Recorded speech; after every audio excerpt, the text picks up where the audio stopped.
Welcome back to season 7 of Comic Book Nation, the only show that does it all for geek culture and the official podcast of comicbook.com.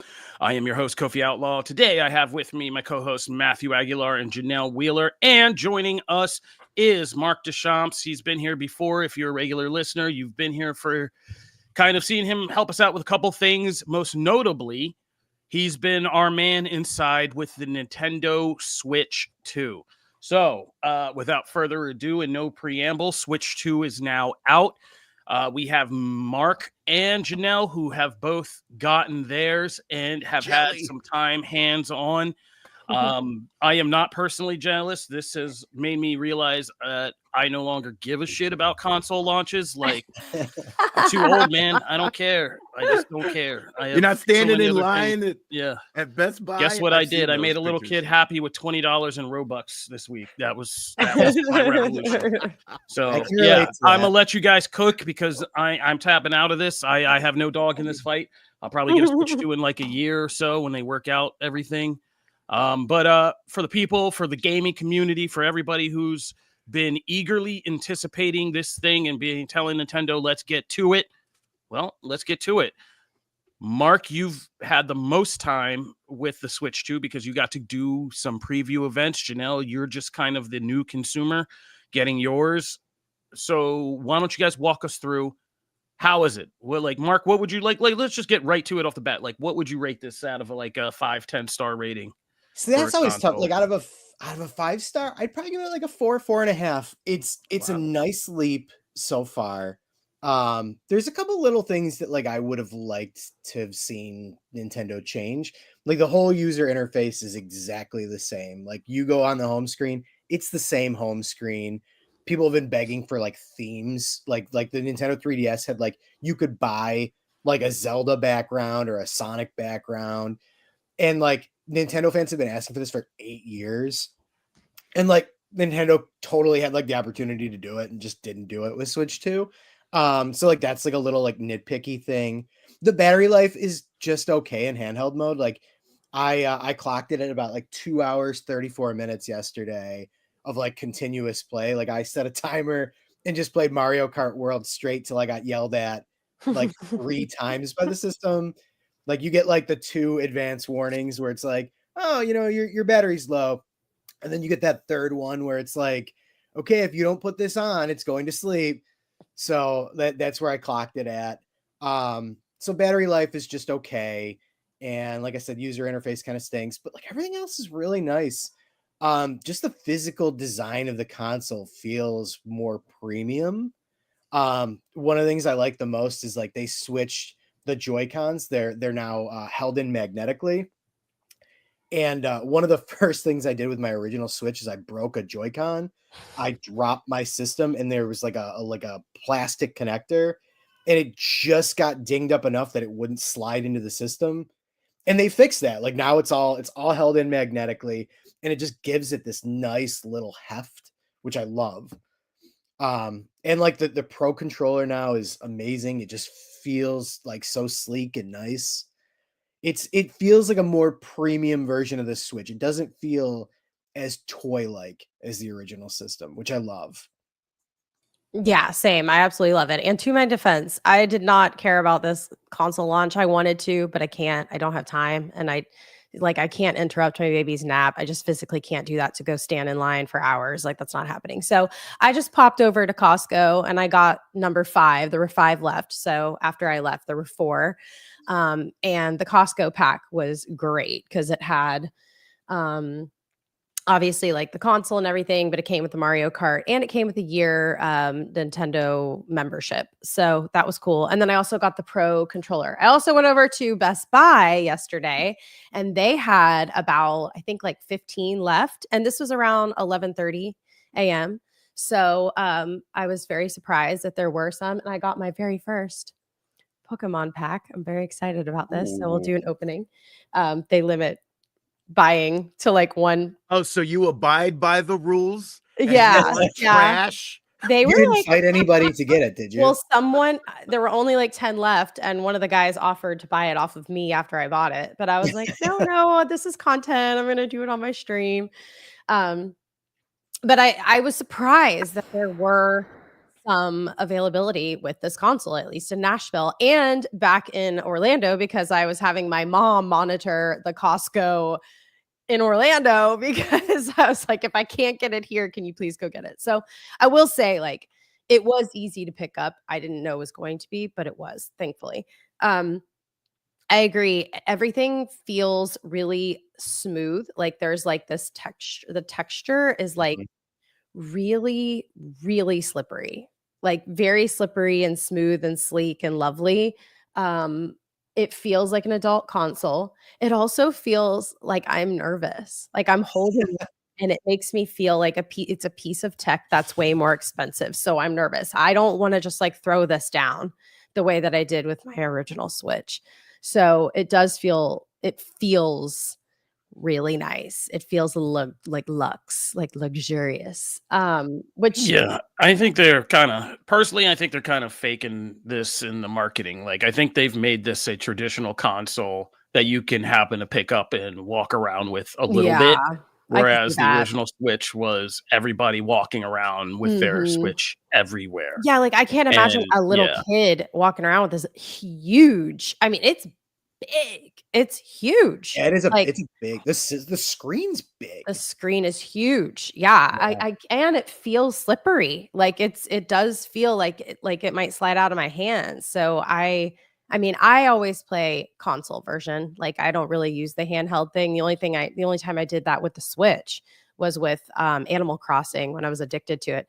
But I'm a streamer, so I play online. Like I have the console going, and that's how I like to enjoy all of my consoles. So for me, it makes me very excited and happy. Mark, should we get to the games? Yeah. I was going to slide into Mario Kart, but I want to hear you because you've played it more. Yeah, I played a lot of Mario Kart, like full disclosure, just between like events and like, having the system in hand.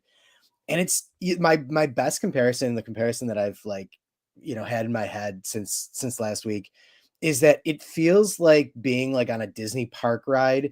And for the first time, like you can go to all the sections that you couldn't before. Like when you're on a Disney park ride or like any theme park ride, you're on like a specific track and like you always get to see these things in the distance, or like a Universal, whatever, like Universal Spider-Man, like you're walking through the line and you always see like the Daily Bugle stuff. It's like, oh man, I want to answer the phone and talk to Jonah. I want to like read like the things on like the desk, like from Ben Urich. And you can't. And like what's so cool about Mario Kart World is all the stuff that goes in the distance of like Mario Kart tracks, like you can go anywhere now, like because it's all part of this one interconnected world. So it just feels like this big real thing for the first time. Like it has this weird, like Mario Kart World is such an appropriate title because everything just feels so interconnected. And it just gives it this sense that like previous games in the series didn't before. And like I'm already thinking about like how do they do downloadable content? Do they do like Hyrule Kart World where it's like, oh, it's all Zelda tracks and it's all, Zelda characters, because like that would be really cool. Or, do they do like another Mario World? Like it is such a neat take on the concept. And it feels inherently Mario Kart because it's the same style controls for the most part. And if you've played any Mario Kart, you're going to know what you're getting into. But there are all these little nuances that change the formula in a way that makes it feel substantial. Yeah, I'm like, I can't wrap my head around just exploring and not getting first in the race, like not trying to win. I guess because their thoughts are you're going to go off track and try to find your alternate routes that get you there faster, possibly. Is that like the take, you think? So there's two forms. Like there's like the regular standard Mario Kart style, but then they have like this like free roam that they've introduced where it's like if you just want to go and explore without having any like the racing constraints, you can do that. And they have all these like little like what are called like P-switch missions, which like a P-switch for anybody that's never like played like a classic Mario game, it's literally, it looks like a P and it's like this like, protrusion that comes out of the ground. So you hit it and it'll give you like a 30-second, couple minute mission. that you can just go do on the main map. Yeah. So it's neat to just see how all of these tracks actually connect together to form this big world. I love And that. you're going between them. Like you're going from, Mario Circuit to like Peach Circuit to like DK Pass. And you're just seeing how this all would like logically work. And that's the first time we've ever really seen that with Mario Kart, like outside of like the movie, like outside of like the Super Mario Brothers movie, which had it, as part of that whole world. So there's like a logic to the universe for the first time, which is kind of cool. That's awesome, man. I'm so excited to play this. Have you played any other games? So I have not played many of the launch titles. Okay. I have a copy of Cyberpunk that got sent to my mom's house. Oh, that's so awesome. I'm like, I wanted to see how it actually looked on the system. Yeah. But I've played a lot of the games that are coming out this year. Cool. Like I played like Metroid Prime 4. Donkey Kong. I remember we talked to you about that. We talked about that last time. Drag X Drive, which is like it's based on like wheelchair basketball, and it uses like 2 of the mouse controls. I played a little bit of Nintendo Switch 2 Welcome Tour, which is like the big like controversial game because everybody thinks it should have been a pack-in. Instead, Nintendo's charging $10 for it, which is so funny because like the argument like cuts both ways. Like on one hand, it's like, guys, it's $10, but on the other hand, it's like Nintendo, it's $10. Like, just you should have just I mean, we already spent. I spent like $600. Right, exactly. I got the year pass. Yeah. And like that's like a neat little diversion. It shows you how the tech works. Like so there's all these like little mini games that like, show you how HD Rumble works, how, what 4K basically is if you're not like, up to speed on tech. Like one of the neat little demos is it's a 4K demo of the original Super Mario Brothers, but it's formatted to like what a 4K style would be. So like the image of Mario Brothers is like super tiny. So you're playing on like this little aspect of the screen. That's so cool. It's just a way to give you an idea of how far that's come in 40 years. So like that's like a neat little game, but it's not like a super necessary pickup for anybody. That's awesome. Well, dang. I mean, we were talking earlier about like moving stuff over from the Switch to the Switch 2. Like I felt like that was very easy. I felt like my little SD card that was in my Switch did not work. It wasn't compatible with my Switch 2, which is obnoxious because like I hate just owning a bunch of these little SD cards. But I wonder what the resale on the Switch is going to be. I think it's going to be pretty good because Nintendo is going to, you're talking about the original system, right? Yeah. I think it's still going to be pretty good because there's 150 million. I think they sold something crazy like that. Like out there, and like they've got games announced for the original Switch through next year. Wow. Yeah. So like they're going to keep supporting it because there are that many out there still. Yeah. So, I mean, I think you're still going to get like a decent trade-in value. Are you keeping both? I think I'm going to ditch my OLED. It's I love it, but like, I don't know that I'm going to need it. And, you got to kind of get while the getting's hot sometimes. Yeah. So I made a decision recently. Yeah. Because I was in a Best Buy, I've been in GameStops recently, and I've been like, okay, I have missed out pretty much the entirety of the Switch. Like I've played Switches, but like they've been other people's, right? Or like some kind of group setting. I have missed out on the Switch life cycle as far as like having one. I just never had one, right? And so I've always been on the fence. And so then I was like, I was talking to people and looking at like what's out. And like, I think the launch lineup, or to me, has like, for me personally, what I'm looking for kind of has like, doesn't have enough yet for me to like fully dive into Switch 2. And I think with the bump that the other ones will get down and that I can like, do some trading credit, do this right, and like play around with like getting an OLED Switch. I think I'm just going to do that because like it's mainly going to be for like me and my daughter and we're going to play. And I like the fact that I can just like hand it to her. Like it's an expensive piece of equipment, but like we play PS5 together, right? So like she knows how to It just Like, be feels careful so with much stuff and- sturdier to me. Like the Switch feels sturdier than the Switch 2. Like it just feels like you can like I wouldn't do that with the other one. So I understand that. Like that's Yeah. where I'm like, do I keep it? Like And if like I do wonder something how much- falters on it or whatever, it's fine. But like we have so many games to go through, and for the price, mhm. I'm like, okay, like there's not, it's kind of like how I understand how some people were with both Xbox and PlayStation when they went into that cycle, and they're like, there's not enough new for me to just jump in. Like I still jumped in on PlayStation because I'm just a nerd that way. Well, that's how I am with Nintendo. So I totally Yeah, get it. exactly. Same. It doesn't matter what they're releasing, I'm getting it. Like Pretty much at this Yeah. point. I mean, look, that's what really fueled the first 6-month hunt for me for a PlayStation 5 was that. But like I'm going to dip into the older cycle and then let things play out and then grab a Switch to but like we have a whole system life of stuff to jump into. And it was right? a long And system life. yeah, and like Yeah. Ember's gonna play every Kirby game because we are now addicted to Kirby. So how that's long fantastic. was this system? 8 years. That's which what I is- thought. That's what I which is told my mom. wild. She's like, you're spending 600. I was like, Mom, I was with this for 8 years. This was the entirety of my entire career as a streamer. Like I built my life on a Switch. There It's are awesome. kids that got it in elementary school that are like, graduating high school. Like it's like wild to think about. The only other like video game system like that is like the original Game Boy, Yeah. which was like 11 years on the market, which is Mhm. wild to think about. So cool. Yeah, they used to build them to last. This is all pretty crazy, though. I can't believe we're still talking about Nintendo this late in life. It makes me excited. I Also love makes it. me want to kind of kill myself. But all right, yeah. So that's the Switch 2. Those are the overviews. I'm Okay, kind of whoa, leaning whoa, towards whoa. Matt. What's that? Whoa. Okay. You know what? I'm getting a lot of grief about just dipping into an original Switch. It is not a Famicom. Thank No, you. I was about to say I'm about to defend you. I'm saying I'm with you. Like I broke out.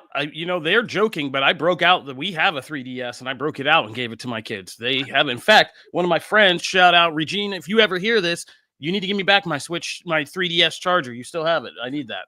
But yeah. So yeah, I'm slinging Collecting chargers in on the old streets. I'm in bars like, you got that? Yeah, I got that. Here's your 3DS charger. Like, I'm really doing these things. I gave my kids the Switch 2 means I just take the lock off the Switch.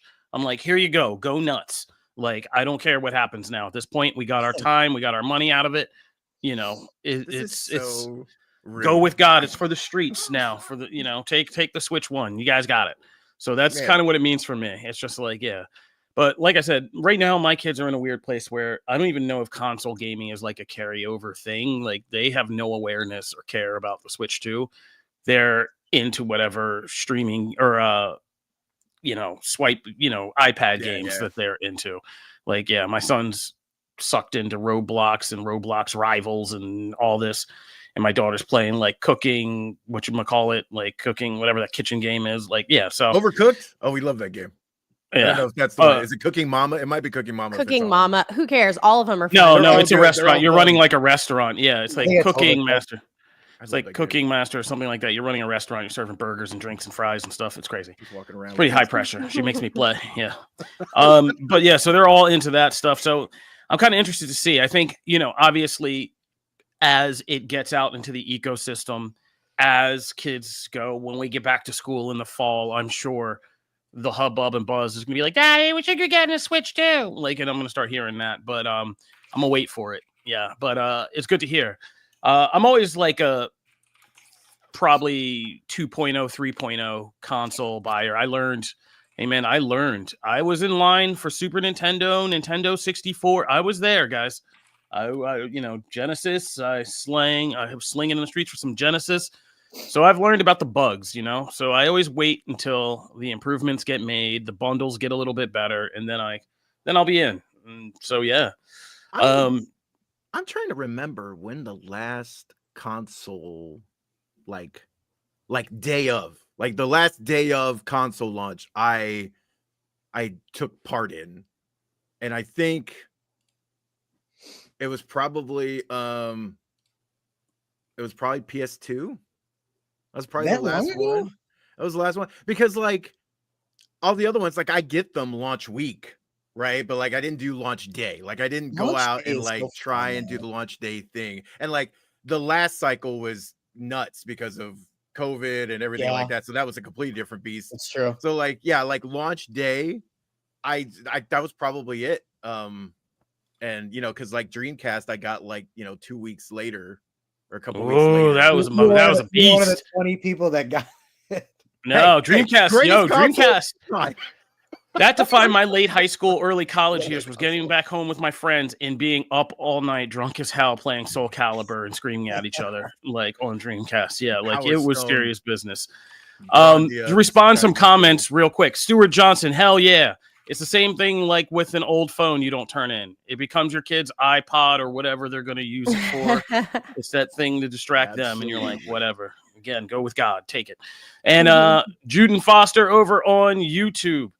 I mean, yeah, kind of. If you got a PS, if you didn't know better and you ended up with a PlayStation instead of N64, I mean, you did end up okay. You were pretty good after that because Wait, yeah.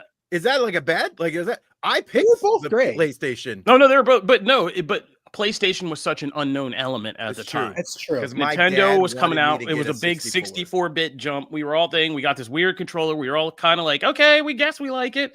And then PlayStation came out, and yeah, we were like, wait a minute. I want a game day, son. True 3D. We're fighting Tekken. We started getting into some other stuff. It got crazy.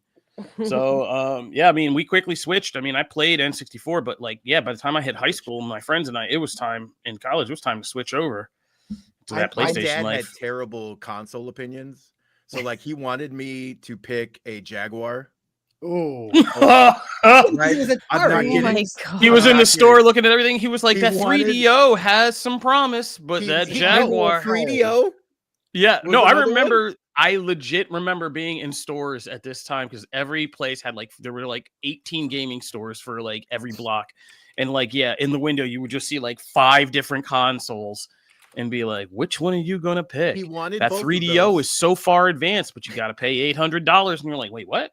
And then he wanted a 64. And it was like, what's the, because a family member, my uncle was getting me like that for Christmas or birthday or whatever. I was like, which one do you want? And I was like, I want a PlayStation. I want a PlayStation. He's Turbo like, graphics. but there's the 16. 64 over here with Mario. I was like, I know, but I want that. That's what I want. So yeah, Listen, Jaguar, 3DO, and 64. 64 is the best choice of those 3, but still, like terrible console opinions. We should do a list of the worst gaming flexes of all time. It's like people with a power glove thinking they Saturn were, was another one. yeah, the power pad. Oh, everybody who thought they were the ish when Sega CD came out. If you had a CD disc, No one yeah, had that system either. no, 'Cause I knew, like, and one only guy marine with a CD. enthusiasts who really needed that Echo the Dolphin experience, that real clear blue water Echo a dolphin. And I mean, I joke, but for a while I was a dolphin there, and it I was don't a good have life. a Wii U. Don't have Oh man, a Wii U. my I never gaming, jumped in on that, actually. my gaming started on the ColecoVision. That's where I started. I started with a dial remote with a little circle on the top and the number pad, trying to play Tarzan and Qbert man. and all that. Yeah, yeah, we can go back. I was It's crazy. later. I started with Genesis. Like, Yeah, that no. was my first Atari. console. Atari And was Home like a Alone revolution. Was my Yeah, first game. It was my first owned video game. Was The Home original, Alone. but, the original Nintendo. Janelle? but what was What? the Sega? The My Sega original handheld console? was Yeah, what's still your the original best. though. console? The original one Super you owned. Nintendo. Super Nintendo. Okay. Nice. And then I got the GameCube. I skipped 64. But I've had every single thing since, like all of them. DS, 3DS, like Did you own a Wii U? What Yeah. was the name Disney of Plus? Sega's handheld to their answer to the Game Oh, Game Boy. Boy? Game Gear. Oh yeah, that's still battery I think low key Yeah, the ranked as one of my battery. favorite. As one of my favorite consoles ever was the Game Gear. I loved Game Gear. There's But, I mean, Game batteries Boy. powering all of the lights in my background. It would have needed all of those to just power 2 hours of the game. Yeah. just Yeah. devouring batteries. Oh yeah, it did. But Yeah. you mean that graphic power you had to? Sonic was You never had more color. crystal clear. All right. Anyway, we slid off into a tangent of gaming. It's new console day. It's Switch 2. It's out here, people. So gaming community, you guys have been kind of quiet. I mean, admittedly, we have a lot going on in the world right now, but It's wild out here. I mean, who knew Switch 2 was out when Twitter was the place to be yesterday? So a lot of reactivations, a lot of drama. But yeah, it's out here. Let's get the community started. Let's get the conversation started. I wanna see where we're at. All right, but if you have any questions, Mark is here, Janelle is here. I'm sure Janelle is going to be having live streams where she'll be taking you guys through the Switch, so you can check those out. Free promotion. All right. So, Mark, do you have any parting thoughts? I know you got to get going and go do a bunch of important stuff, as I do with Comic Book today, including a lot of Switch coverage. Anything else you need us to know? No. Do we want to hit the state of play? Let's. I just you guys take it away. Games there. And because there was a lot, and you should definitely check out. We have it all written on Comic Book. Our excellent gaming team, which Mark is a part of, just knocked it out of the park with that. But 2 games I wanted to highlight because they kind of overtook discussion. One was mentioned in the comments actually a couple of times, and yes, I did notice James Bond. First Light is the game from IO Interactive, the Hitman developers, that we've been kind of waiting to hear on for a long time. We finally got a full trailer. This is early days of 007. This is essentially like his first light, right? His first mission. What are we going to? There's a great line in here about we need a target to point the gun at, or the weapon at, or whatever. Like, let's give him something to aim at. And so, like, this is them kind of trying to channel this raw reckless agent into what he eventually becomes, right? It really feels like a full kind of narrative focused title, a bunch of big kind of almost, those trademark classic James Bond action sequences can be seen throughout. I don't know where actually you stand, Mark, on James Bond as a whole, but what did you think of this? So yeah, I'm not the biggest Bond guy. I'm gonna be honest with you. I've dipped in here and there, like everybody likes Casino Royale. And like Agent Under Fire is like one of the games that I like. So like I'm kind of weird when it comes to Bond stuff, but I thought it was cool. I think it's smart to try to do something radically different because everybody's kind of just tried to do GoldenEye for the last 30 years, and like you're just gonna keep being held up to that standard. So I think doing like the Hitman formula with Bond is very smart. I thought it was a really good trailer. This is gonna be like a wait and see for me, just being like very, very, very casually like into Bond. But I thought it looked really good. Yeah, I gotta say the like actual the dialogue and the smoothness of everything, like the action sequences, they looked slick. I actually liked it. And granted, a lot of it is narrative focused in this, but we do get bits of gameplay here. And that looked promising, right? Also, I'm a big fan of the Hitman games. So I already like their. It will be interesting to see them do a full action title, because people who play Hitman know that's yes, it's action, but it's different, right? It's not like, I wouldn't just take a Hitman game and go, yeah, put whoever you want in there and that'll be a dynamite action sequence, because like Hitman's almost kind of clunky sometimes in the faster stuff. It's really when you get into the minutia and the being in disguises and how am I going to kill this person? Am I going to poison them? Am I going to set up this domino here? That I'm really excited to see in a James Bond world. And if they can deliver smooth action-based gameplay that is kind of cinematic, this trailer is a nice first step, as it were, towards that. So yeah, I want to get hands-on because that'll be the ultimate litmus test. But I thought this was cool. And also, look, James Bond is in a kind of a limbo, wait and see, as a franchise right now anyway. So I'm okay with like jumping back into the past, give me a new character in a way to kind of latch onto. And there can be multiple Bonds happening, games and world. I mean, look, Spider-Man, right? Like the Spider-Man games feel like their own distinct Peter Parker and world, aside from the movies and aside from the shows. So I'm cool with that. The other one I want to get to is, and I want to make sure I've been looking for a pronunciation to this, and I keep trying to find one and I can't find one. So Marvel, is it Token? I've heard it multiple ways. Was mine on that? Yeah. Fighting Souls. This one is the brand new 4v4 fighting game. This one is from the makers of Guilty Gear, Arc System Works. All of their fighting games, though, are fantastic. They're gorgeous.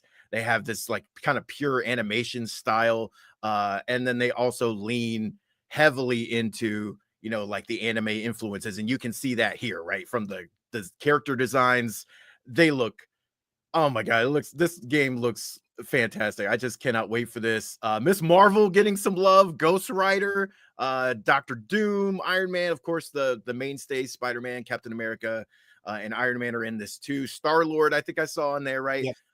So I want to see what the full roster is.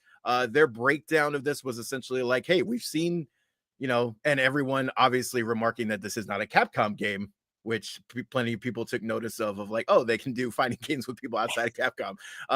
But you know, Capcom, we've seen the 3v3, we've seen tag and assist, that kind of thing. But here it was kind of like, well, where do we naturally take that? Well, we do 4v4, and you can either have one kind of be your anchor and then just have the other 3 assist. You can make all 4 of those your mainstays and give them equal time if you kind of learn all their abilities. 4 characters, learning 4 characters just to alternate to is a lot, but it looks really promising. What did you think about this? Yeah, it looks really awesome. I love the animation. I'm like a total button masher, so I'm looking at this and going, I'm doomed right off the bat. But it does look cool, and like it's weird because I like Marvel versus Capcom, so it's weird to have like this really good looking, Marvel fighting game that's not by them. And I do wonder what that means for like the future of that series. But just taking it, on its face, I think it looks gorgeous. Like it's a really good looking game. Yeah, and I do agree with our wonderful producer that Speedball should be in this game. That would be amazing. Also, Storm. I did not mean to leave out Storm. Of course, she looks fantastic.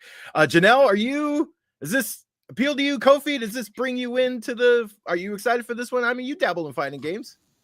Oh yeah, I mean, I grew up in, I'm not soft like kids today. I grew up in the arcades with the creeps, with the quarters, and having to slap it up and play Street Fighter and Mortal Kombat. So I'm always ready. I recently just purchased an old Street Fighter for PS4 to just start beating up on my son and teach him what the world's about. And Street Fighter 5, which is kind of weak. I didn't realize how weak Street Fighter 5 was. 6 was a lot better. But anyway, yeah, so this is up my alley because you know that I'm like real deep into Marvel Rivals right now. Like I'm hurting people. I want to set aside some time at the end of the show to talk a little bit about that if you have a moment. Yeah, I'm down. I'm deep eager in to it. get your opinions on the new season. But yeah, anything else you want to mention from State of Play? No, I thought it was a good show for Sony. Just rattling a couple off, like Silent Hill F looked incredible. Yeah. Pragmata, I'm a big Capcom guy, so I'm hoping that they finally nail that because that's been delayed by like several years. And that Mortal Kombat Classic Collection looks amazing. So yeah, it was a great show by Sony, probably one of their best in a long time. So yeah. Yeah, Final Fantasy Tactics getting a nice enhanced edition too. That I will be day one. Sign me up for that. All right, so yeah, thank you, Mark, for jumping in. I really appreciate it. We all do. And of course, you can check out all of the Nintendo Switch coverage. Always back to work on the Switch, back to work. All right, take care, guys. Thank you, Daisy Mark. Thank you for coming on. All right, that's it, guys. There it is. There's our gaming segment. That is our hands-on of the Nintendo Switch 2. That is as much free promotion as you will ever see up on this podcast for people who don't get paid by Nintendo. But all right, let's go into something else that's coming back with a new edition. King of the Hill, Matt. I gave this to you for random reasons, but there you go. Well, yeah.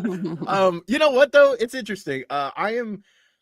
When these franchises leave for a while and they come back, there is, even when I don't necessarily follow them, I wasn't always like I've watched King of the Hill and I'm familiar with it, but like I wasn't like a diehard series for me. But I am always curious to see like how they handle when characters come back after a while.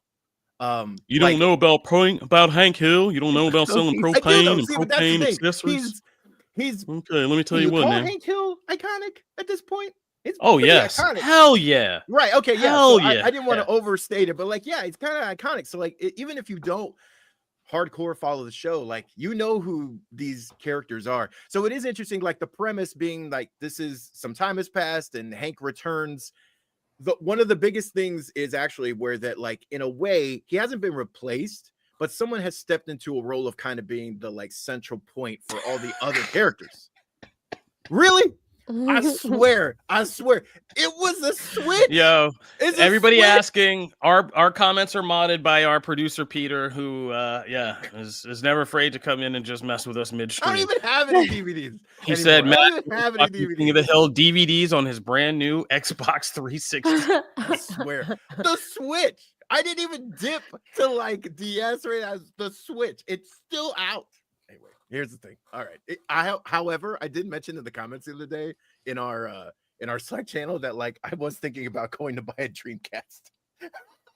Oh my god! So I could fire it up and play. I love that console. To my dying day. Anyway, King of the Hill. Back to King of the Hill. One of the things that's interesting though is that someone has kind of replaced Hank's role, kind of within the town, but also really within this group of friends. And so when he comes back, you know, it's like everyone's kind of been doing their own thing, but there's also this, like, everyone knows, like, when they come back to a place they haven't been to in a while, it kind of feels like a time warp in some ways. But then for you to not step back into the role you were before would also kind of be weird and awkward. And so that's actually what I'm looking forward to the most with this revival.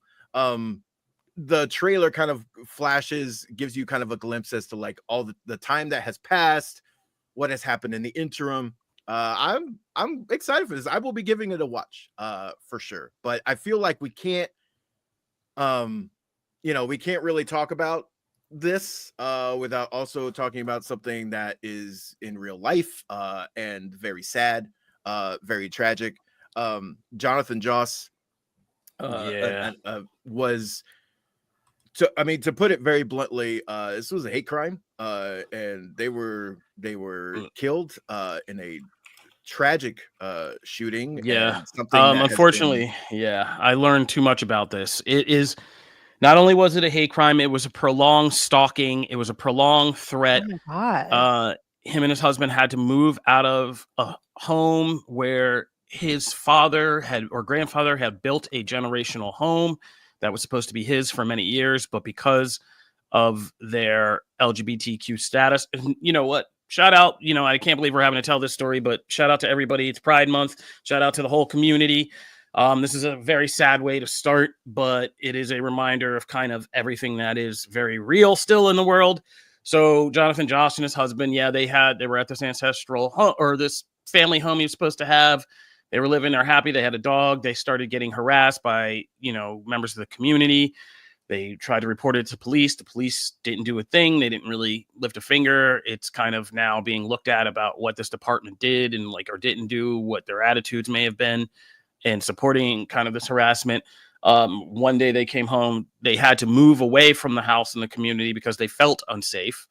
Especially after one day they came home and their dog had been kind of killed in the skull put in their mailbox of their dog. So they actually were returning to their house to mourn their dog, to kind of, celebrate their dog. And a man had been waiting and threatening them for a long time, and he was waiting outside the house. And when they were there mourning their dog and having kind of a moment for that, he got out of the car and opened fire, and Jonathan Joss pushed his husband out of the way and took the fire and died in his husband's arms. And it's like the most tragic kind of story, and weirdly tragically beautiful, because he saved his husband, his the love of his life, and died.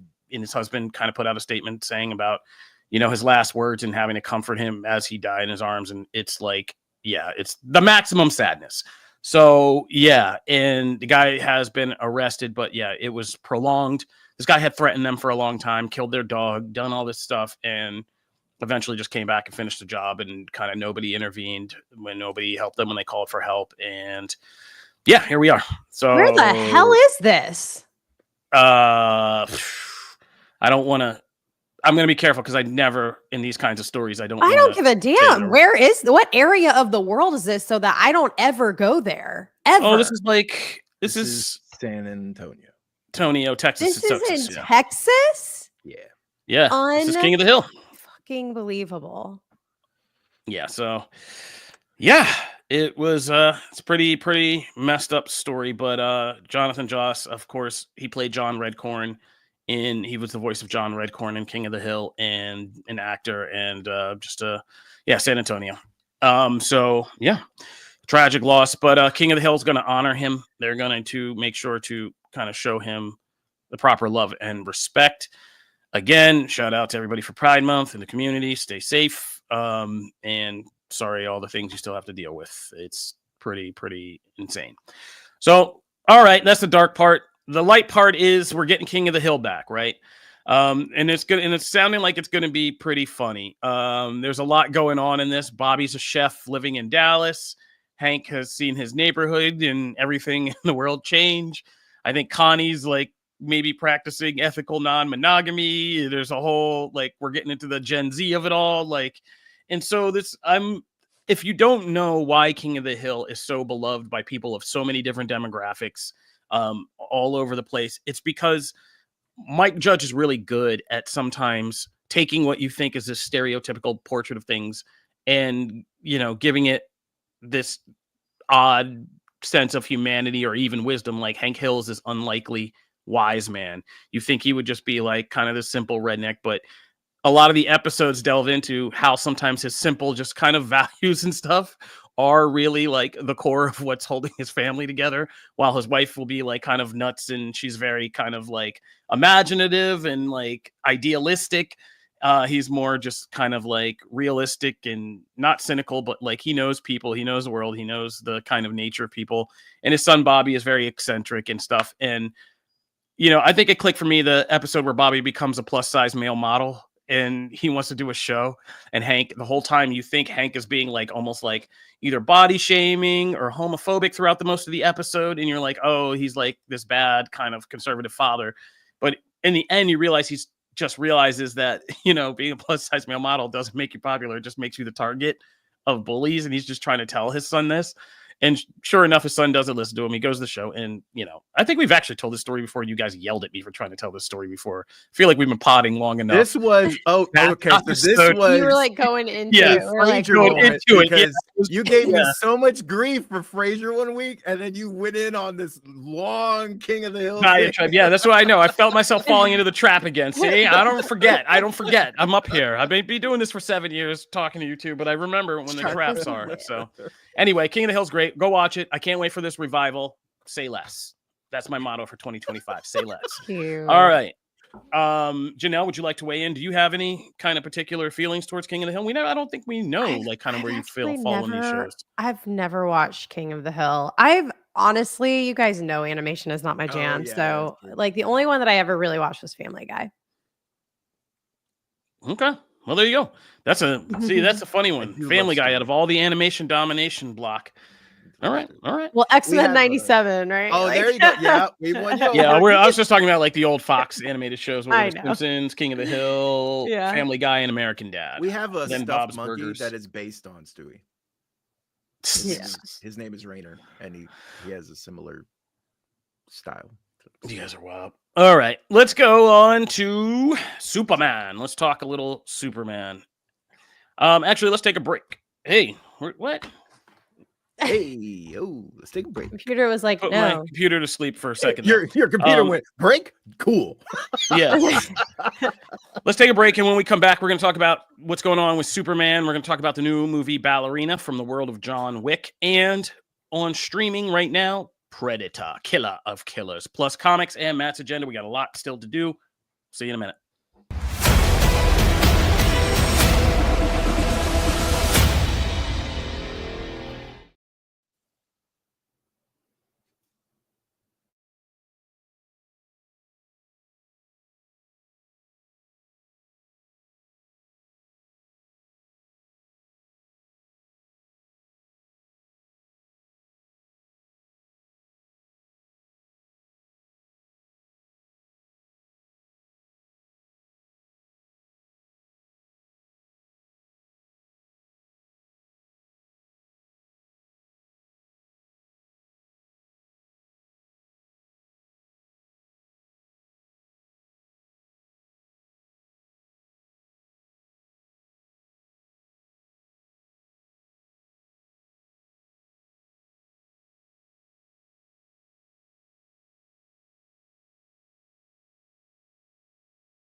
Okay, so we're coming down the final stretch of weeks until Superman. I think it's we're almost little over just like a month and a couple change of days away from Superman releasing in theaters. And this movie has been done under a big veil of secrecy. There's been very little leakage, very little that we've kind of found out about. But, you know, it gets harder as you lock the picture and you start to kind of get it out. You have to do the test screenings, the showings, and stuff begins to trickle out. And everybody is watching this film because of how important it is to DC Studios, the DCU franchise, James Gunn, and, you know, Superman as a character. So let's get the latest of where we are at. And here's where we're at this week. So I wrote up the kind of insider report that claimed Superman came in initially on rockier ground than I think Gunn or Warner Brothers would have been comfortable with. This is all alleged. James Gunn has since kind of debunked some of this. But that I would also file with an asterisk as alleged. You know, I don't think anybody tells the full truth in Hollywood when they're marketing and making a movie. But, you know, I don't think it's a bad story. The over-under of the whole story, to make a long story short, is that at first there was just, I think, according to this report, it needed to be a little lighter. At the same time, it needed to be a little lighter, but also not so comedic.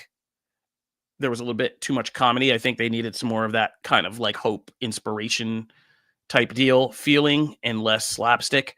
Because you know what a Gunn movie is like. Gunn is a person who likes to fire off jokes, you know, almost rapid fire line by line. You know, he can have a line gag and a sight gag in the same frame. So that's not a bad thing if they tempering down some of his filmmaker things. He says, oh, it's DC Studios. Warner Brothers couldn't touch it. I don't believe that for a second. That DC Studios has some magic force field around it where David Zaslav can't come in and be like, yeah, okay, and take control of things. Yeah, okay, buddy. You know, sell me on a lot of things. Don't try to sell me beans to tell me it's going to be a big beanstalk, because I read that story. Me too. But we can say that the picture, Gunn is getting in front of it. He said, look, the picture's locked. We're done. The last visual, it's 100% done. The visual effects are done.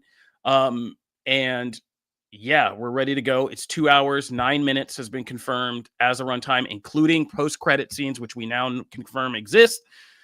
And the end of the report from the quote unquote insiders is that now they're in a good place.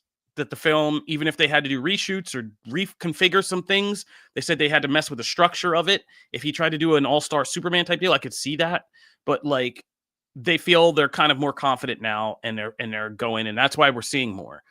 I personally think it's interesting because I'm more invested in watching how Marvel is moving with Fantastic Four versus how DC is moving with Superman. And right now, it feels right at this point that I'm talking on Friday, June, whatever what it is right now, 6th, that DC feels more confident in Superman than Marvel does in Fantastic Four. I think Marvel's done a really increasingly conspicuous job of only showing us tiny little pieces of that movie.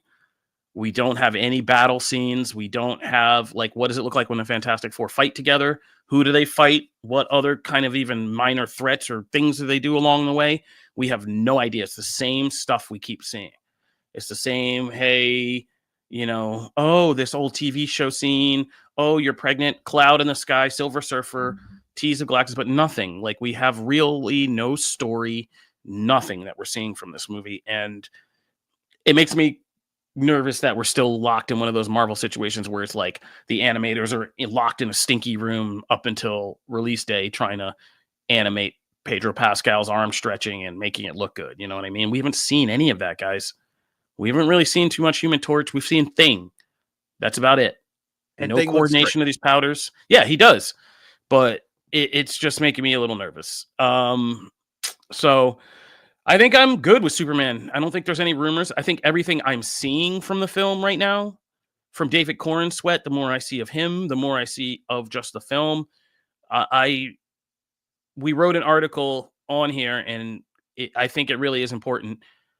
And I'm also seeing my son stop me in the movie theater and be like, "Hey, Superman's coming out." Like, hey, you know. So that's the thing. And when he did that, I was like, right. And we wrote Yeah. to succeed. It's not about, for me, it's not about box office projections. It's not about making $1 billion. It's about if you, and we wrote this, and the person, shout out to Zach, the guy who wrote for us this article. If this movie makes my son want to get out, like I did, get out a blanket, tie it around his neck, and run around the front yard, that's what we should be shooting for. And I think maybe they figured that out. I think that's what DC has. Like, I feel like that's the impression James Gunn has given, like that's what he's shooting for. And if you look back at all the trailers, right, and the footage and everything, that is the vibe. That is the vibe. It's like it's inspirational. It's trying to really showcase this character for longtime fans too, but for a new generation of fans. Like Ember at the end of the last trailer, because Ember was not sold on the first trailer. And for very kid-like reasons, right? Like, oh, he's hurt, he's this and that, and this and that. I don't like seeing, like, you know, and wanting to see kind of him be super in a way, right? When that second trailer hit, she watches it, and at the end, she went, "I want to see that movie." And I was like, "Yeah, all right." It's like I want to. Oh, that's Superman. And now when she sees images on my screen or whatever, oh, it's Superman. Like that. That's what we're going for. Like that's important. And that's the thing we lost. No hate to Henry Cavill or Brandon Routh or anybody in between or Tyler Hoechlin, but like I never realized it until my son did that, and that I was like, right. Like I'm a 40-year-old man, but like he's a 6-year-old or now 7-year-old kid, and it's just like I haven't seen the kids care about Superman in a long time. I haven't seen them fly around like Superman in a long time.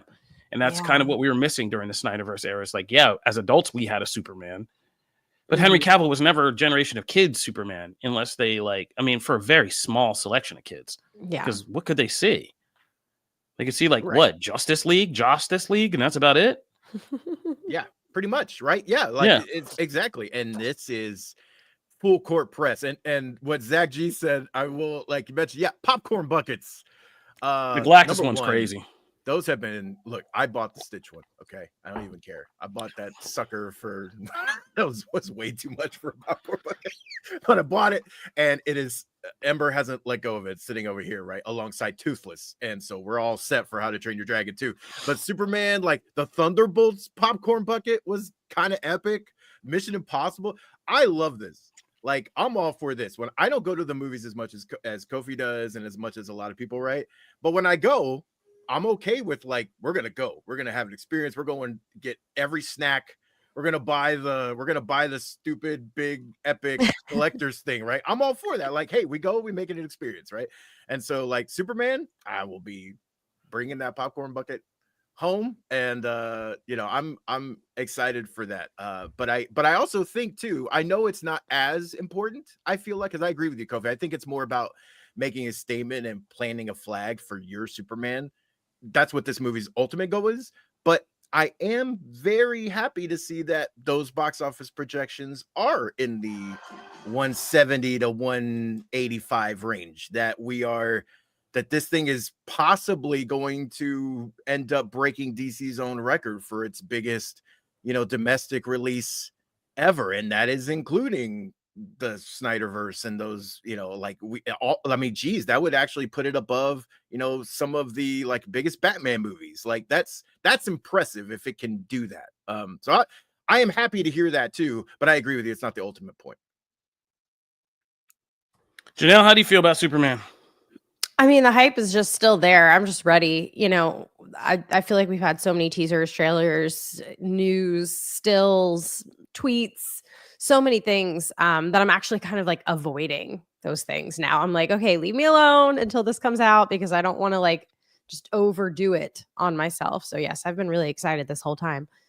All right. I'm feeling great about it. I'm cautiously optimistic. I don't think this movie has to be all the things that we hype it up to be. Like I said, it needs to appeal to kids. Mm-hmm. And I think if it appeals to kids, sells merchandise, does all that stuff, we're off. We're good. And I can understand scrapping an Authority movie, after this, because it's time to think differently, right? I'm also curious if this works how they do Batman, because again, when I was a kid in the 80s, I've forgotten this. Before 89, like Batman was Silver Age Batman us. It was gray and blue. We wanted to build our own little Batmobiles, and it was fun to be Batman. It wasn't as dark and disturbing as it became. So I'm kind of curious about how they'll do Batman if this works out. I'm kind of excited. We'll see. All right. I'm not mad about sitting in a DC movie after trying to take my kid to see Brave New World and not even thinking about it with Thunderbolts. Like I'm just want to go see a superhero movie with my little man. You know, I think I'm there. I get that. I absolutely. All right. Also, I don't watch things on the Wii dashboard. However, I will say I don't agree with most of Producer Pete's opinions today about my dated technology. However, he is right on Guy Gardner, because that clip and by the I just want to say that drew a lot of criticism from certain pockets of why it was awesome. Green Lantern Jesus fandom. And what I will say is that is all five of you need to calm down. No, whoa. We don't all need to catch strays. No, I was just kidding. I was just saying all five. I said all five. I will say the people that had a problem with it, yes, that was fantastic, because it was just like, well, doesn't it connect to the thing? It's like, oh, come on. Stop being dumb. Like, it's fine. It's so cool. It's perfectly embodies Guy. Of course he would. It's the most like reactive whatever thing, and for him that's like to have that, I thought that was great. So I'm excited for that. Also, Nathan Fillion basing his entire character of Guy Gardner on Sophia from the Golden Girls. A+. There we go. All right. So Superman, we in. I mean, there's no question. We're still in. All right. We got, oh my God, it's already an hour. Oh boy. So let's talk about what's in theaters this week. As some of you have already said in the comments, I went to see Ballerina from the world of John Wick, the new spinoff starring Ana de Armas. Now, look, in 2022, me and Matthew Aguilar tried to tell you guys about this Latina invasion that was going on in Hollywood. We were looking around and we were like, wait a minute, there's like Ana de Armas over here. We had Paula Nunez and things like the Resident Evil show and the Purge show. Like they were coming from left and right. And it was going to be like a little contest. We were going to see Isabella Mertz. You know, they're coming from every direction. So we were like, who's going to win out in this? Well, I mean, it's safe to say at this point, Ana de Armas has taken the gold here. Going from Blonde to this movie and everything in between. It's been crazy to watch this evolution, but as I tweeted and just reposted, like this is the mega star status for Ana de Armas with this film. Like she's already a major star, but this is the mega star moment. Like I'm not gonna lie to you guys, because I have lied to you for like a year. I was kind of glazed over with glazing over during John Wick 4. I didn't love it as much as some of you love it. And my little brother kind of confirmed this the other day. Shout out to him. He was just telling me he couldn't finish it. He was like, I don't know what you all are talking about. And I didn't want to say, but yeah, I didn't really feel John Wick 4 that much either. I thought it was like a real step down from 3, which was a step up from 2. So I wasn't kind of curious. And after the Continental TV show, I wasn't sure this franchise could really be a franchise universe. Along comes Ballerina, which ties into John Wick. It's set, during John Wick 3. It's kind of this parallel story, but Ana de Armas in this as Eve. The movie it's directed by Len Weissman, who did the Underworld movies. And so Live Free or Die Hard. But this is in the spirit of John Wick. It's very much that same kind of setup of going in places, those combat stunt sequences, very stunt heavy. But the difference is they make it clear early on when Eve is in this training session and her instructor, this African lady, tells her she's fighting a much bigger dude and she gets her butt kicked and she's like, why are you? It's a metaphor, but she's like, you're letting him define you're trying to fight on his terms. You're trying to like out manpower this guy. That's completely stupid. You need to learn how to fight like a girl. And that becomes like the theme of the movie. And the movie runs with that. And it's amazing. And Ana de Armas is an amazing stunt performer, but also what makes this movie work is there's this funny kind of almost comedic, almost Three Stooges level slapstick to this tiny woman going through all these things and legitimately, logically winning each of these fights. Like there's a moment where she's outgunned by an entire team of gunmen and she's like looking around, there's all these guns, and she picks up a bandolier of grenades and proceeds to have this entire fight with each of the grenades on the bandolier. So they're trying to shoot at her and she's like, yeah, F that. And she just pulls a grenade and tosses it and starts just blowing dudes up. And there are sequences in that sequence which will live on in my head forever. Like forever. Because yeah, all these big men trying to shoot her down and she's just got she's a tiny girl with a grenade and she's just like, whoop, and blows up 5 dudes into blood smears. And you're like, what the hell? And like, yeah. And the way she figures out how to go through each moment of these fights, it's like John Wick, the first one, but like, again, modified and converted for a girl, and the things she does and the way she gets clever and they never shy away. It's never like a cut and then she's like magically made the jumping outside. No, they walk you through each step of how she's got it. Like if there's a room full of 10 guys, they're going to walk you through how she's going to kill all 10 of these guys. And it's going to be in ways like you've never seen before. Okay, I kid you not. One of the most crowd pleasing movies I've seen in a while, where everybody in the theater at least 5 times in this movie was like, oh my God. Like, oh my God. Like, yeah. Yeah, there's a finishing scene with an axe where it's just so hardcore where people just were like, oh my, like I can't believe that. Yeah, and the stunt choreography in this, it's been a while. This is like back, somebody fresh who's not tired, who's doing this for the first time, giving it her all. And yeah, I could tell she got hurt doing some of this stuff. Like, it's pretty gnarly. But Eve is a hilarious character because, like I said, there's this almost like weary, put upon, like this is what it is to be a woman metaphor that kind of runs through this all day, where she's just trying to get like somewhere or do something. And then there's like a bunch of dudes like screaming at her, trying to like beat her up. And she's just like, oh my God, like, all right. And then she just has to kill all 10 of them and then keep going to what she was doing before. And she plays it. And Ana de Armas is cute as hell. And she can play that so well. So if you liked her scene in James Bond, it's just like a whole movie of that. Like, she's pretty as hell, cute as hell, kind of funny with her kind of expressions. Like, yeah, like she goes flying out a window, bounces off 2 walls, lands, slams into something, and she gets up and she's just like, you can see it in her face. She's just like, holy crap. Like, like, oh my God. All right, you know. you sold me.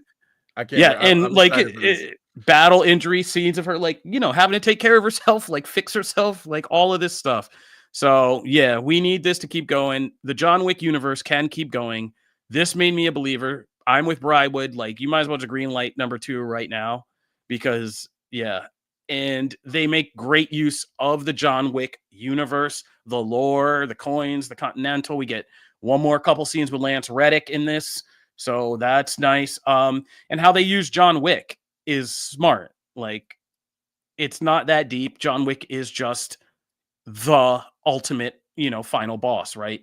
Like, he is the thing. He's Baba Yaga. When he shows up, like, that's what it is. You know what I mean? And so there's an interesting way that they use him in this movie to kind of be the guidelines of, you know, if he's the final boss, right? And they never lose sight of that. So good movie. This is for the action fans. I can't recommend it highly enough. And for the ladies too. This is like the one thing I would say is like a great date action movie. There were a lot of couples in this. There was a little party here in Nashville afterwards, and I was talking to people, doing some research. Shout out to DJ Magic. Yeah, and couples loved it. Ladies loved it because, like I said, it is very much girl-centric. It's very much like it's not like Angelina Jolie in Salt, right? Or Charlize Theron in Atomic Blonde, where these are action movies where they get criticized sometimes, where the females are doing very male-centric things. They just magically work for them because this is an action movie, right? Like, they're beating up dudes as if they are fist fighting them equally or something. But that we all know there's a level of non-realism to that. This movie is the first action movie, I think, where they've actually taken that head on and been like, no, literally, we're going to do a scene in montages where you learn to fight like a girl and use all these strategies. And when she finally thinks that, I think it's like she just looks at the dude and just wails on his nuts for like 30 seconds and then just knocks him out. And it's like, okay, well, that was easy. Like, right? Yeah, because when you're not playing by male rules, it's like dudes have balls. If I'm in a serious fight, it's easy to take out a guy because all guys have balls. Boom. Crush those balls and they're on the floor, and then I'm just gonna knock them out. And she crushes quite a few balls in this movie, and it's pretty brutal. And so that's what it is. And I think one thing I love the most is they start out by showing you like what the difference is between a woman and a man, because it's a ballerina montage and they make her do pirouettes until like her feet bleed and she keeps doing it. But they subtly kind of tell you that's the difference. Like a girl can take 5 punches and still, put you in a leg lock and do that. A guy gets hurt and he's like, oh, like when we get sick and stuff, right? Women endure stuff rather than, trying to beat it down. They can have endurance. So they make great use of this. And trust me, there's a lot of physical kind of comedy action. Like Eve gets thrown through several windows, tables, off balconies, and like slams on ledges, and it's pretty brutal. But anyway, I'm going in circles. Ballerina, go see that. So that's a question, by the way. And well, number one, Zach G, yes, I actually really like Salt. No, Salt was great. Salt was good, but so not any shade to Salt, because I like that movie too. But also, for you, Kofi, Janelle Foster, we don't need John Wick 5 just to do a sequel. Would you rather see another like a John Wick 5, or would you rather see them push Ballerina 2 forward? Like, what are you? I think at this point, you seriously can leave John Wick dead at 4. Leave him dead in 4. Just done. He's dead. He's had a complete arc from where he started to where he ended. I say expand out the universe. Do Ballerina 2. Because they make a whole thing. John Wick's Baba Yaga, Eve is the Kiko Mori, I think they call it. It's the same Russian kind of folklore, but the Kiko Mori can either protect or kill. They're not just assassins. So like they're widening the lore out. You have Donnie Yen's character. Do something about who fills the vacuum when Baba Yaga's gone. Do a bunch of separate spin-off films and bring it all together for like a John Wick legacy film. Like who comes after him? Have them all compete. Do all this. That would be awesome. So I think you just expand the universe, because Ballerina has proven you can do it. Because we love the lore, all the crazy Russian stuff, all the way they talk, the coins, the Continentals. And now we've seen you can make other stars in this franchise, because Ana de Armas just did it. Keep it going.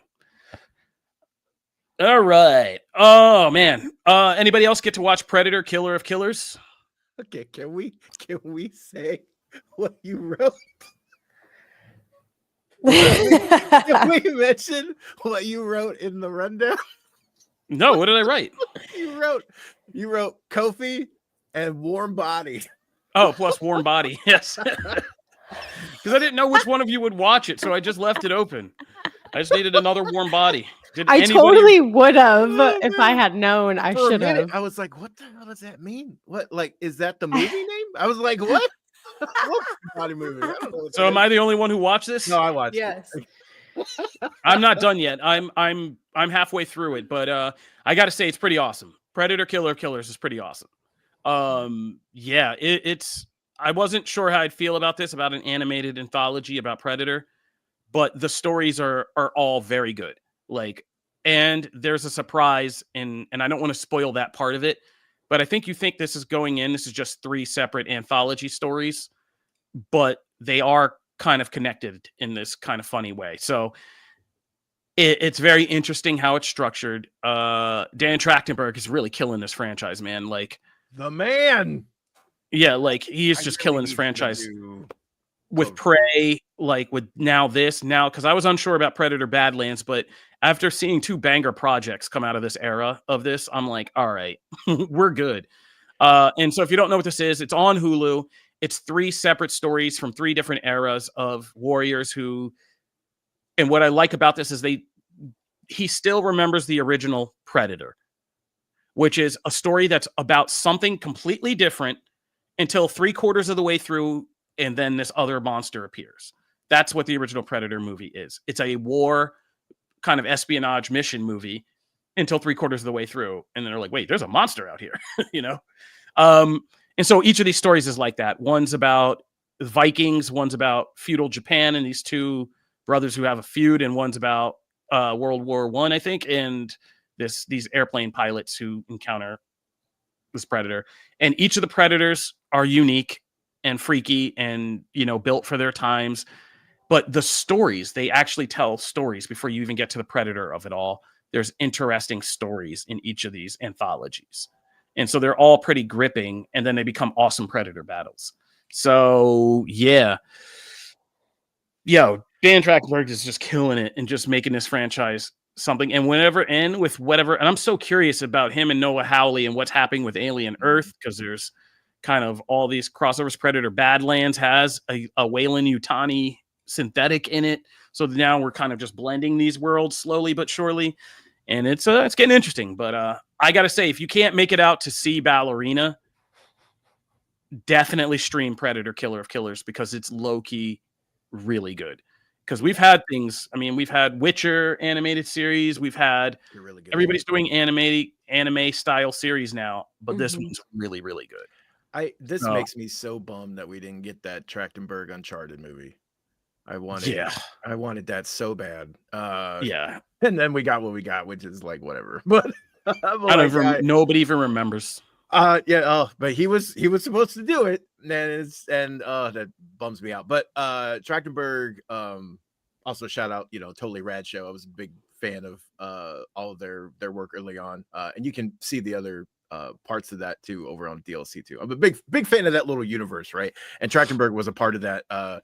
And so this is my style, because I'm not the biggest Alien and Predator person, but this is my style of, I think if I got this kind of thing from Alien, I would be just as enthusiastic about it. Because like this short story format works for me, and each one, I love how they go from like different time periods, different genres, and everything. They feel different, but they're all linked by this kind of one core concept.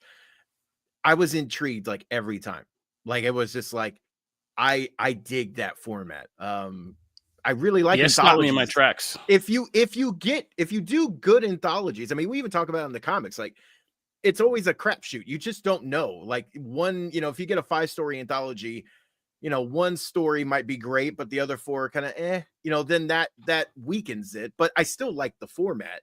If all 3 are bangers, then like cool, like we're good. And I love that we're switching. It kept me interested. So like, yes, we're dealing with a predator, but like I was invested in the characters. It's gorgeous too, like the animation styles and stuff. Like again, it really is about execution. Like you could put this in someone else's hands and it not be as good, because like the stories aren't as intriguing, the animation style is not as good, but like all of that works. So yeah, I dug this. I dug this. Yeah. And to answer June Foster over on YouTube, look, you guys are too smart in the comments. You're pulling it out of me.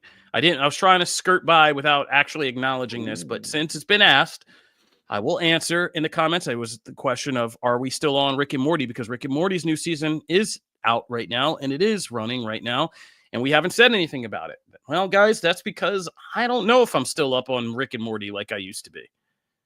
Wow. And it's feeling kind of just like, I don't know. I'm not going to shoot Justin Roiland any bail or anything like that. But I think we are just locking into where we're just kind of on the conveyor belt of making Rick and Morty now. And it's just kind of become like, that point where a show just becomes so entrenched in a culture that it can't escape referencing its own kind of aura. Like it can't get out of the way of itself. Like, and so now everything it does just doesn't feel new anymore. It just feels like we're going through the paces of, we're doing a Rick and Morty thing. Like the last episode, I've tried to watch it 3 times and I can't get to the end of it. It's like Rick teaming up with Space Beth for an investigation, but it's just like there's no there anymore for me. Like there's no real draw there. So, and like the heart of the show just seems to be, it seems more safe now. I think there may, even though we won't admit it now, I think some of the show really did maybe rest on the fact that Roiland was a manic nutcase, and that was kind of actually the core of the show, that manic nutsness. And so now in a more structured way, it's just kind of like artificially there. It's not as crazy. It's not as edgy. It's not as, daring. So I don't know. I'm going to keep watching because I love Rick and Morty, but it's just not priority viewing to me anymore. Like, how many of you even knew that the season was back? I did not. Yeah, see, there you go. All right, so let's get to comics.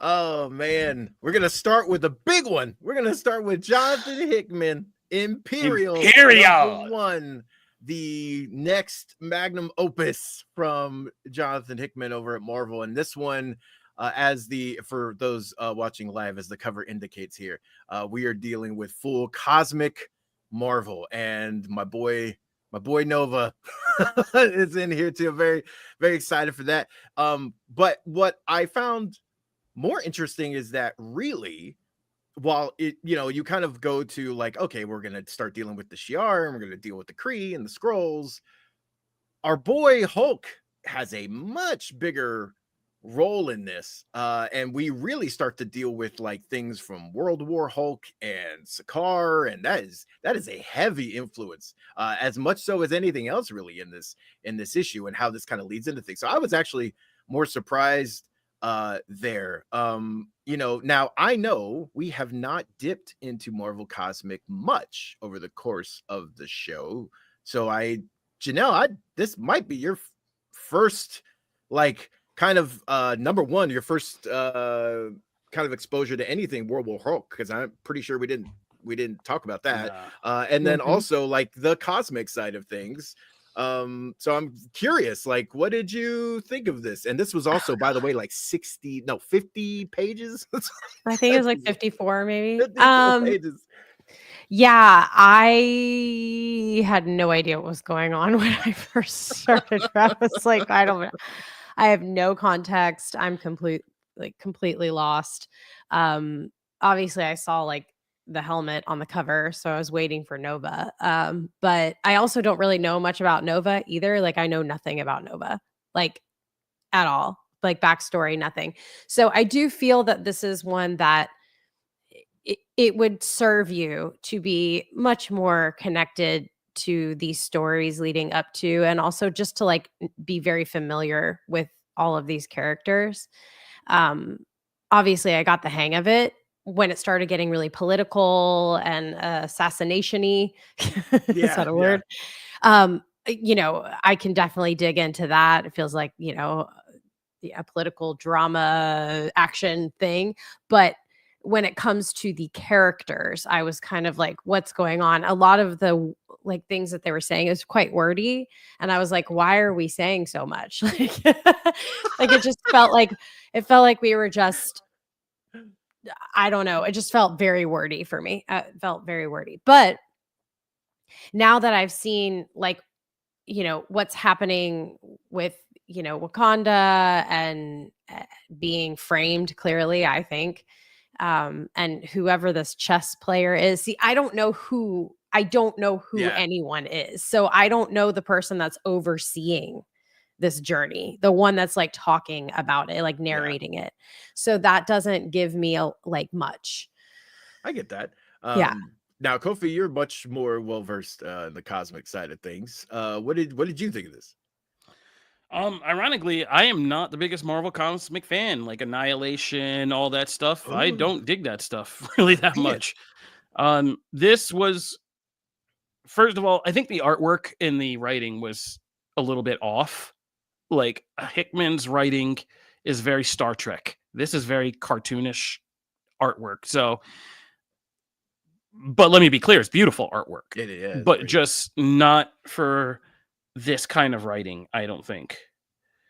It is kind of good. Hickman's combining cosmic with noir, mystery, espionage kind of story, with the murder mystery and the assassin and, all the implications of this. But I'm like with Janelle, this was like way too overwritten for me. Way too long, way too overwritten for what a murder mystery should be. Like there should have been more investigation, more action, in this. But they have a lot of pieces to bring together, and Hickman, in typical Hickman fashion, just goes there like, okay, I feel like they sit this guy down at Marvel and they're like, okay, here's the section you're playing in. Who do you want to play with? Pick your selection. And he just looks after a minute of quiet and he's just like, all of them. And he says that every time. Like every time. Yeah. Like, think about it. Like Avengers. He's like, what do you want to do? All of them. X-Men. What do you want to do? All of them. Okay, cosmic stuff. What do you want to do? Everybody. You know, like, and it's literally this so splash true. page. I'm looking at the splash page where they all get together, and it's just like it's literally everybody from like the last 10 years of Marvel cosmic That's stories so true, though. and like everything. So it's just like, you know, Someone needs to make a meme of that with everybody. all the everybody. things. All the Everything. stuff. So I'm the biggest all of it. Marvel cosmic person here then. Yeah. But at the heart of it, it is a good murder mystery. And again, it's trying to wrangle together a so sheer amount of storytelling from decades on of like things they're referencing, people they're referencing, relationships that have formed, literally the way the cosmos is now shaped and all these kingdoms are shaped from this Neo Sakar. You got to know even what that is a whole, like that's a whole new rock stars video right there, right? Like what is Neo Sakar and like why is Hulk called World Breaker? What's up with this? Like there's so that's just the first. I didn't realize it when I started reading it. So I was like, oh, I'm almost done this comic. And then I got to the title page. I was like, wait, what? I was like, hold up. I was like, this was like 20 pages. Like every chapter, it was just about Hulk. And I was just every like, act, I went, oh, it's done. And then it was like Act 2. I was like, what? And then Act 3. I was like, oh my God. Yeah. How long is so it's weird that this is very much more Game of Thrones than like what I imagine the Lantern series is going to be, which would be like a cosmic powered murder investigation. So this is very Game of Thrones. And his odd depictions of familiar characters, right? Like we get mature Daddy Nova with a beard, like Star-Lord's like fully into his Disney Prince era. Like it's they're new. I feel like they're new take, like not new, obviously, but like with Hickman, the characters just feel something slightly different in his hands. And so it's weird, but I want to see where it goes. But if I had to be honest, Aliens, Avengers versus Aliens is to me a much more compelling cosmic story than this so far. And they're both Hickman. Wow. Now here's the thing. I do love that too for different reasons, but I agree with Brywood in that Marvel Cosmic has been just, you know, ignored over here for a while. And it's some of my favorite places to visit in the Marvel universe and not on my Google Stadia. Thank you, Peter. I read books on updated PDF formats. So there. Yeah. I use new tech too. But I also I think the whole twist on characters, like the whole Star-Lord dynamic with his dad, like that's actually been a story that has never exactly compelled me in the books. And I thought the way they play with that and maneuver with it was interesting and brought some fun to that. His whole recruitment of Richard and everything, and that I thought that was great. The stuff on Sakaar and the relationship Bruce has with, you know, Amadeus and Jennifer, like that's interesting. Every time I wanted to kind of be like, okay, that's probably enough. And the book kept going, but like I never wanted to turn away. Like I always wanted to like keep going. Like, I want to see what happens here. I hope that there's more to that Wakandan thing. Like I actually hope there's a bit of an edge and they do take some risks and they do some things that maybe you aren't expecting. And Hickman is known for that, right? So I do hope it's not a obvious thing. I even like the switch in there of like where the Kree are like, oh, this is clearly we didn't have anything to do with this. And actually kind of did. I kind of did. I thought that was great. Like I want to see more of that in this. And I just love Marvel Cosmic. We are missing Darkhawk, so I'm just saying we need to get him in here ASAP. We're gonna do a cosmic book and not do Darkhawk. He's just sitting over there. So yeah, I was digging it. I know Janelle didn't have a chance to read Absolute Superman because we're figuring that out on the I got locked out on the back end software side. But Kofi, what'd you think of Absolute Superman? I didn't get to it either. I mistimed. I didn't know Imperial was gonna be. Ooh, it was gonna be maybe we can talk about it next week then. Yeah, we'll pause it then. We'll say I'm gonna keep up with our absolutes. This is the only week I've kind of like I was so busy this week because we had movies all week, and so I actually didn't get to comics as much as. And I was like, oh, I can knock this out last night.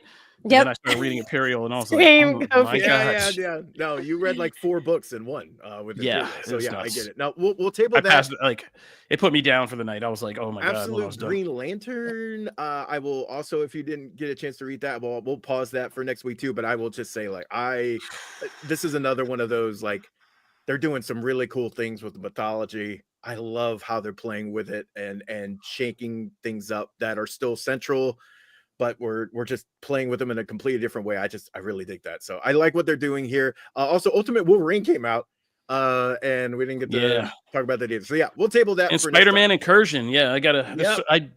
Oh my god, there's so much I gotta read. So much. So we'll have a mega comics discussion next week. Real quick, I'll jump into the agenda here. This Saturday is Money in the Bank. WWE Money in the Bank is happening, and obviously the 2 matches that are kind of going to be the biggest draws are going to be the men's and women's Money in the Bank match, because whoever wins, for those who don't know, the Money in the Bank match, whoever wins the briefcase in this match can cash it in at any time up until next WrestleMania, for, like, they can go ahead and cash in their title shot. So they can go, and we've had a ton of champions happen that way. They're always kind of these, well, not always, but a lot of times they're these surprising moments, these big moments where anyone can become a champ, and you have this kind of threat always looming out here. The women's match specifically is just stacked. It's incredible. It's Rhea Ripley, Alexa Bliss, Roxanne Perez, Julia, and Stephanie Vaquer, who, man, she has hit the main roster in such a big way. That match is going to be insane. The men's match is obviously going to be great too. Seth Rollins, Andrade, Penta, LA Knight, Americano. Can't believe he's in the match. And Solo Sikoa. I could see the women's match, especially, I could see almost anyone taking that and them having them run with it.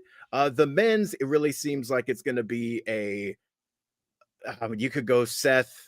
I mean, it's going to build into his major faction. You could go Solo if you want to give him something compelling to do. We also have a Becky Lynch versus Lyra Valkyria match. And I will say, we've had a lot of heel turns recently in WWE. Some bigger names, John Cena, have turned heel, but Becky Lynch's heel turn, to me, is how you do a heel turn, because it has built up Lyra in a huge way. This feud has done wonders for her. So I love that we're getting that. And John Cena is teaming up with Logan Paul, which is a sentence I never thought I'd read. He's in a tag team match with Logan Paul, and they're going against Cody Rhodes and Jey Uso. This one is where all the shenanigans will probably take place alongside the Seth Rollins match. So I don't know what to expect here. What I will say is I don't expect The Rock. I know that'll be like the number one thing. And honestly, the last few times he's shown up haven't been great anyway. So please, please don't have Travis Scott show up either. Please, for the love of the Lord. Let's just have this be whatever it's going to be. It's going to be a fun night, and it's going to dictate some things for long term for WWE. So you want to pay attention to, especially those Money in the Bank matches. The other one I will say is moving into tabletop. It is actually release day for The Mandalorian Adventures Clan of Two. This is an expansion to the Mandalorian Adventures core game, which I really enjoy. We actually talked about this on the show previously. It's a fully cooperative game. You have like 4 different scenarios. This is all playing things out from season 2 of Mandalorian. And the 4 new characters that are in the game are Ahsoka, Bo-Katan, Boba Fett, and Fennec. And you're going to be able to play them, mix and match. There's a campaign, so you can go kind of through different moments. Actually plays out things from season 1 as well.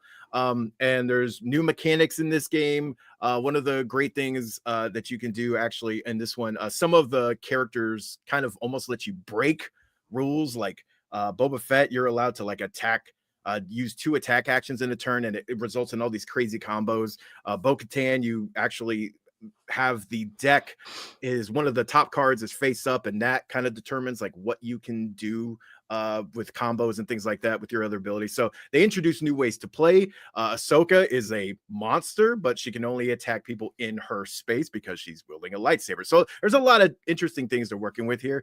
I really love the system in this game. You can play the heroes that are listed on the story missions, but you can also mix and match. You can have up to 4 people play. You can escalate the challenge.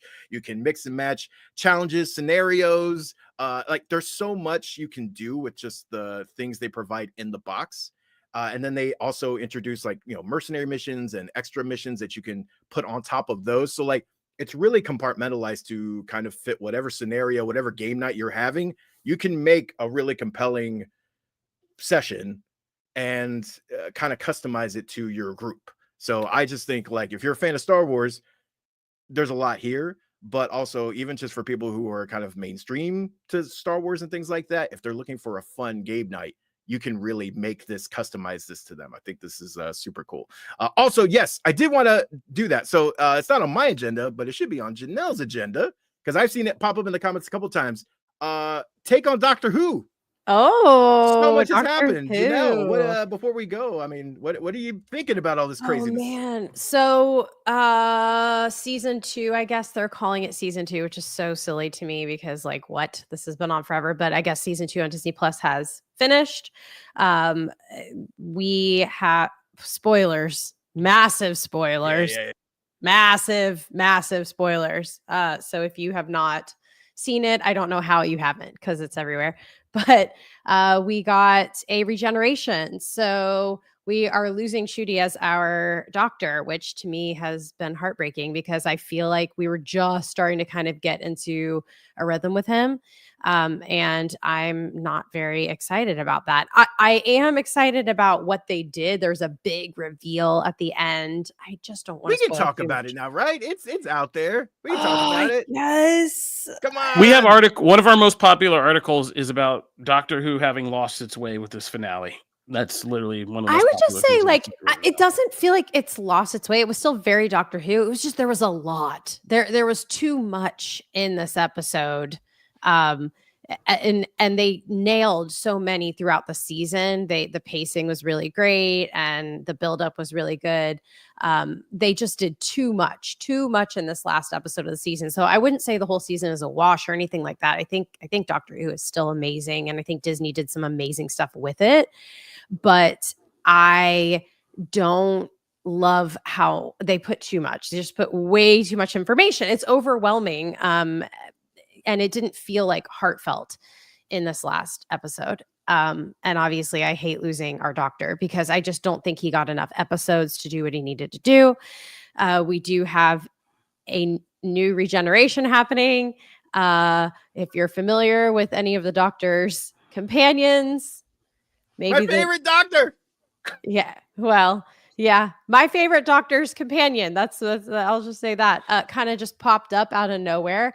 I love the actor that they showed, and I am very curious, but I do not think that this will be a long-term Doctor regeneration. I think this will be a special, like maybe a Christmas special or whatever, some kind of special. And then we'll who is it? You can just tell me. Billy Piper. It's Yeah, Rose. Billy It's Piper. Rose, who was Eccleston's companion in the very first like reboot of Doctor Who. So I forget. Matt's like a weird Eccleston guy. I know. Yeah, I love that season. Yeah, I mean, I think they did a great job. They are clearly like uncertain as to if Disney is still going to own this title or if it's going to just go back to BBC. Some people are like, oh, it's gone forever. No, it's not gone. They're not going to let Doctor Who die. It just may not. Disney might have gone, well, we put money into this and we're not feeling it. So I don't know. We'll see. We're going to play it by ear and see what happens. Obviously, we like Disney money because the special effects have been really fabulous. But regardless, I'm watching it. I'm a Whovian. I love it. So I do like your theory about being a special. I would be cool with that. Like even if yeah, we just get a one-off thing and then move into whoever is going to be the full time. I'm cool with that. I mean, they just did that with Tenet. Yeah, you know, they do that from time to time. So we'll see. All right. Yo, this has been a great show, guys. We did a lot. I mean, what did we do? We did a little bit of animated. We did some DC again. Strangely, very little Marvel though. All right. Well, you know, we'll be back with more next week. Next week will be Friday the 13th. It'll also be what is it? Is it time for Jurassic World yet, or is that no? Someone did that July? the movies in June in the No, we have a comics whole and- calendar. We have a whole comic book calendar now that has all the release dates on it and anniversaries. Next week is the anniversary of Jurassic Park and Jurassic World's release. I know that. I forget what movie is coming out though. Anyway, it's going to be a cool week next week. Movies are back. We're going to start getting into some TV again pretty soon. Ironheart should be coming up pretty soon. So we should be talking about it a lot. But there's no shortage of things, as you can see. So stay tuned. Comic Book Nation. Be here every Friday with us when we are live at 9 a.m. Eastern with the live chat with us. As always, shout out to the live chat. Thank you guys for hopping back in every week and keeping us honest and entertained. So thank you, Matt. Thank you, Janelle. Thank you, Mark, for hopping on and walking us through the Nintendo Switch 2. And yeah, I got to go, guys, because, Ballerina's out. Switch 2 is out. You can watch a Predator anthology. That's pretty dope. And if your eyes are tired, I got to go fire up the Carter 6 and see what this is about. So we're going to go do Wait, exactly. Yup, it's that day, Carter 6 day. Yeah, it's Lil Wayne. So we got a lot to do because when we don't do this podcast, we still covering content. So this is Comic Book Nation. For this portion of our coverage, we are done. Peace.